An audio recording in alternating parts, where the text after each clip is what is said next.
बिल्कुल आप ठीक कह रही हैं। देखिए खुद ही हम देख रहे हैं कि बाबा के सत्संग में लाशों का अंबार लग जाता है। इतनी ज्यादा लापरवाही सामने दिखती है कि 80,000 कहा जाता है कि यहाँ पर हमारे श्रद्धालु आएंगे जो प्रवचन सुनेंगे, लेकिन 2.5 लाख की तादाद में लोग वहां पर पहुंच जाते हैं। सेल्फ स्टाइल्ड प्रीचर, ये स्वयंभू जो उपदेशक है, अपने आप को भगवान शिव मानता था और अपनी पत्नी को भी मातर्षि का दर्जा यानी कि पार्वती का दर्जा दे रखा था और लोगों से जय जयकार लगवाता था। बड़ी लापरवाही सामने आई है कि आखिर इसने कहा था, इसके जितने अनुयायी हैं, जितने स्वयं सेवक हैं, उन्होंने कहा था कि हम पूरी व्यवस्था को देखेंगे, किसी भी तरह की कोई भगदड़ नहीं मचेगी। लेकिन जैसे ही इसका काफिला निकलता है इस बाबा का, जिसका नाम सूरजपाल बताया जा रहा है, जिसका नाम रामपाल भी बताया जा रहा है, जिसने 1999 में वीआरएस ले लिया था अपनी सरकारी नौकरी से और उसके बाद इसने लोगों को बहकाया कि इसके सपने में भगवान आए और ये अपने आप को भगवान ही मानने लगा। तब से इसने प्रवचन देना शुरू किया। लेकिन सवाल ये बड़े खड़े होते हैं कि जब भी इस तरीके के प्रवचन दिए जाते हैं तब वहां पर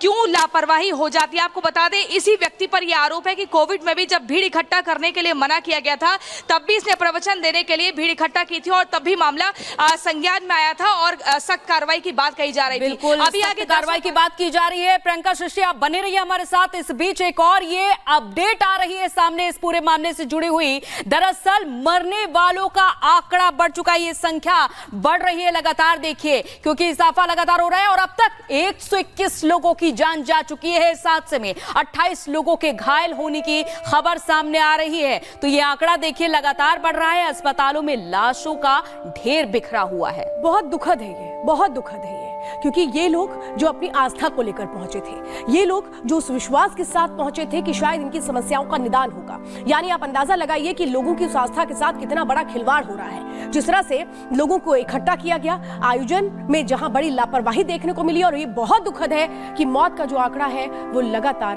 बढ़ता चला जा रहा है। सृष्टि हमारे साथ मौजूद है। 28 लोग जख्मी है सृष्टि, और आंकड़ा लगातार बढ़ता चला जा रहा है। ये बहुत दुखद है और सवाल यही कि आखिर क्या एक तरह से इन लोगों को बचाया नहीं जा सकता था। ये 2 तस्वीरें इस वक्त हम दिखा रहे हैं आपको। हमने दिखाई कि हादसे के पहले की तस्वीरें, हादसे के बाद की तस्वीरें। अंदाजा आप लगाइए कितनी बड़ी संख्या में वहां पर लोगों की मौजूदगी थी। लोगों की मौजूदगी इसलिए थी क्योंकि जो खुद को सत्संग में बाबा कह रहे थे, जिनको सुनने के लिए लोग पहुंच रहे थे, उनमें लोगों की आस्था थी। लेकिन सवाल यही है कि आस्था के नाम पर इतना बड़ा खिलवाड़ कर दिया गया कि लोगों को तो इकट्ठा कर लिया गया, लेकिन व्यवस्थाओं का कोई भी इंतजाम नहीं किया गया। वो व्यवस्थाएं जो हो जानी चाहिए थी, वो व्यवस्थाएं जो शायद होती तो इतने लोगों की जान नहीं जाती।